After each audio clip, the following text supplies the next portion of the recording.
Great. Welcome to Senate Education. We're going to close the day by talking for the next 10-15 minutes about the school construction, school aid, education property bill. And if you'd like to take us through it, unless Senator Bulick, is there anything you want to say before we get going? No, we can get going. Okay, great. Great. So Becky Wasserman, Legislative Counsel.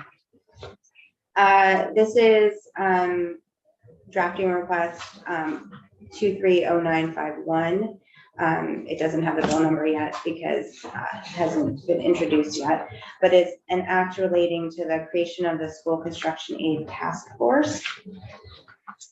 So what this bill is doing is creating a task force to look at how to sort of set up a school construction aid program. And there's a reporting requirement that would come out of this task force. So I can walk through the language starting in section 1. The task force is created to examine, evaluate, and report on issues relating to school construction aid. Subsection B of the bill, which starts on the bottom of page 1 and then moves over to page 2, provides for all of the members of the committee. So the committee has one House member that's appointed by the Speaker, a member of the Senate appointed by the Committee on Committees. The Treasurer and the Secretary of Education are on the task force, and they both serve as co-chairs. Then there's the ED of the Vermont NEA, of the Vermont Principals Association, the School Boards Association, and then the Superintendents Association. In addition, there's the ED of the Municipal Bonding.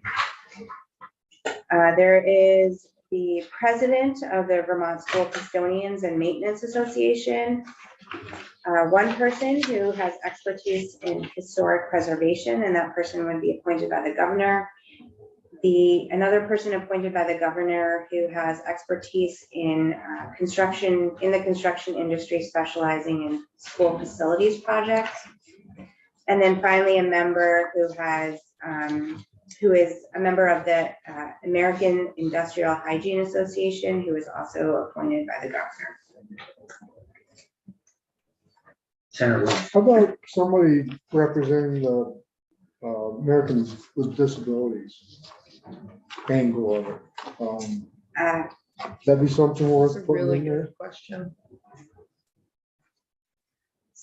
So you could, I think somebody, it's possible the person with construction industry experience could have that experience as well. So you could add that to that person, or you could add an additional, add that expertise requirement to that person, or you could add an additional member to the committee. I almost think we're even going beyond the ADA now to like this universal design concept, which is, and I don't know who would have expertise in that area, but I could do a little bit of research. that would be interesting. Yeah. Yeah. When you say universal design, what do you mean? Like It's sort of ADA, but even more inclusive? and covering a wider variety, just not only just about like safety, but about like inclusivity. Yeah.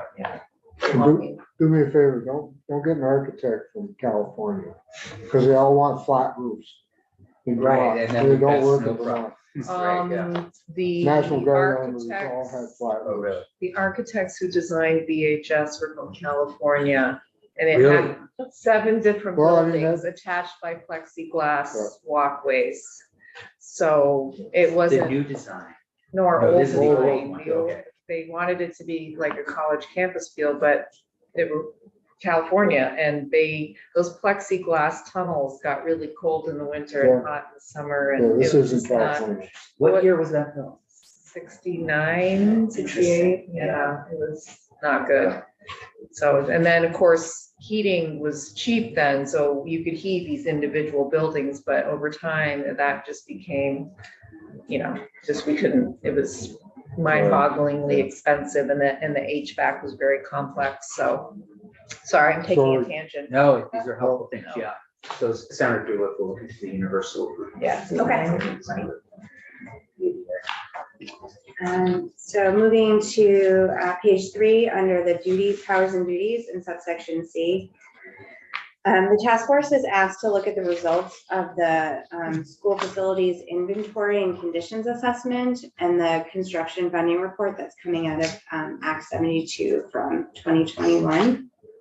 And sort of with those reports in mind, we'll study a few additional issues. The first is the needs, both programmatic and health and safety of statewide school construction projects. Funding options for a statewide school construction program, and that would include any incentive plans. They would also look at a governance structure for the oversight and management of this school construction aid program, and then criteria for prioritizing funding. The committee in subsection D would have the administrative, technical, and legal assistance of AOE and the state treasurer. They would, the treasurer would also be authorized in subdivision 2 to contract for services for technical assistance from a school construction expert. Subsection E is a reporting requirement. So by January 15th of next year, the task force would submit to the House Corrections and Institutions, Education and Ways and Means Committee, and the Senate Education, Finance and Institutions Committees a report with their findings and recommendations for legislative action. Can I ask a question about that? Thank you. When I initially had talked to institutions about what their role in this would be, I was told by someone who may not have been an expert, obviously, but that institutions really deals with buildings that are owned by the legislature. And I believe school buildings are owned by each municipality. So why, I'm sorry. No, am I Not wrong? since Act So 46. The Okay. state aid for school construction program that the state used to operate, but now there's a moratorium on.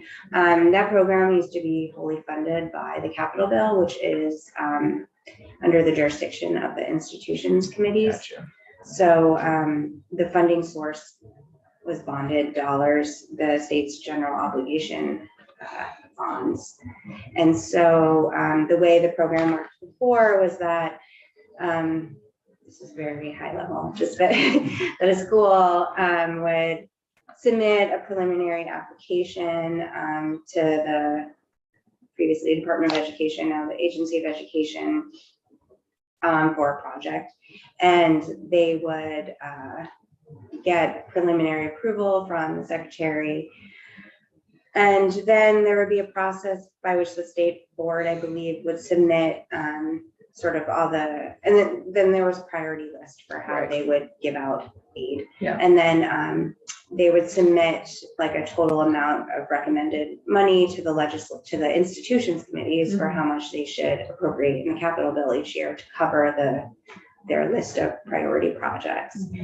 So the institutions committees were the ones who were essentially like approving the Okay. projects and the funding Okay. through the General Assembly. Okay. Great. Thanks. Yes, and Didn't, when the towns bought into the Act 46, didn't they give up their school building? So under, I think this is your question, under the program that I just referred to, there was a requirement that said if you received aid from the state for your school building and then you sell that building. And so a lot of the schools who were consolidating were trying to get rid of school buildings that for the consolidation.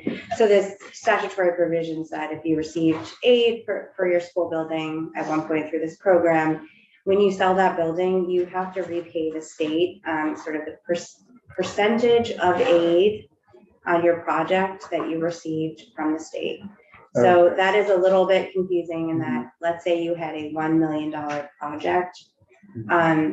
What you got aid on was only eligible costs of that project. So you didn't necessarily get aid, you weren't getting $1 million from the state. Most grants were 30% of eligible project costs. So let's say you got that 30%, some were higher, some were like 50% or 75%, depending on if it was a consolidation project or like an energy efficiency one. Most of them are 30%. So let's say you got 30%. You had to pay back the state 30% of the sale price of that building. So when schools under Act 46 a few years ago were sort of incentivized to consolidate and sell some buildings, this like refund upon sale provision, the legislature actually repealed it for a couple of years so that schools wouldn't have to pay back those dollars on buildings that they were selling. It is now sort of back. It's now still in statute, although the program as a whole has a moratorium on it. I think another problem with that statutory provision is that there's nobody monitoring it. So like, I don't think anyone knows at this point. There's no one at AOE at this point sort of overseeing this program. So if a school, I think it would just be like a self-reporting. So hence the government's portion of this bill. Yeah, so if the state wants to have a school construction aid program again, you're going to need someone to manage that program. In fact, I don't know if you were here when Senator Hashim asked the question, because I wasn't here when the moratorium was put on. It's the moratorium for school construction aid. Is that what it really officially is? Yeah, so it's just a moratorium on that particular school construction aid program, which, as I described, was the program, the funding came from the capital bill for that program. Yeah. So that's where, so the state, I mean, is in other ways, I guess, through the ed fund is giving school districts money. So it's not like there's a moratorium on the state giving money to school districts for school construction. It's just, or a municipality, sorry, a school district could bond on at the local level for their school construction projects. So it's not like there's a moratorium across the board on, as we know, on doing any school construction projects. It's just that particular program is not being funded anymore through the capital bill, and schools can't sort of go through that approval process anymore. They're on their own, so to speak. Yeah. Okay, thank you. So on page 4, the meetings requirements, the state treasurer. So this is subsection F. The state treasurer. Anything, because we're going to wrap up. Like anything you need us to I know? don't think so. I Okay. thought it looked pretty good, but you guys Okay. can let me know if you make any Okay. changes. Yeah. Okay, great. The state treasurer calls the first meeting of the Martine? task force You want this? by July 15th of this year. There is a majority of the membership constitutes a quorum, and then the task force ceases to exist in July 1st of 2024. So a little bit after their reporting requirement in January. Both legislative and other members of the committee will receive per diem compensation and reimbursement for serving on the committee.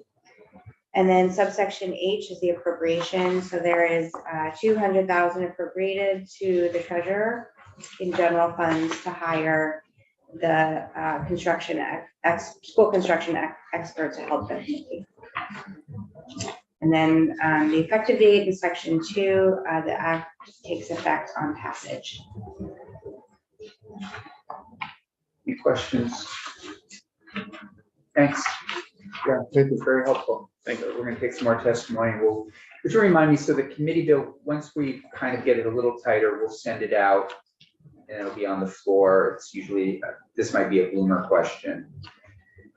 So if you want me to make any changes, I mark it up, bring it back to you, and then you vote it out. And then that's when you vote it out is when it gets introduced. And back here to us. No, it's just. As I noticed. Yeah. Thank you. That's what I couldn't remember. Thank you very much. Thank you. Okay. Have a good weekend. Thank you. Okay, everybody. Hope you have a great weekend. You'll see that next week, we're really just getting tighter and tighter. We're working on this, we're working on miscellaneous ed, we're working on the school safety bill, working on the CTE bill, hopefully just getting everything prepped up and ready to vote the following week. So. Okay. Okay.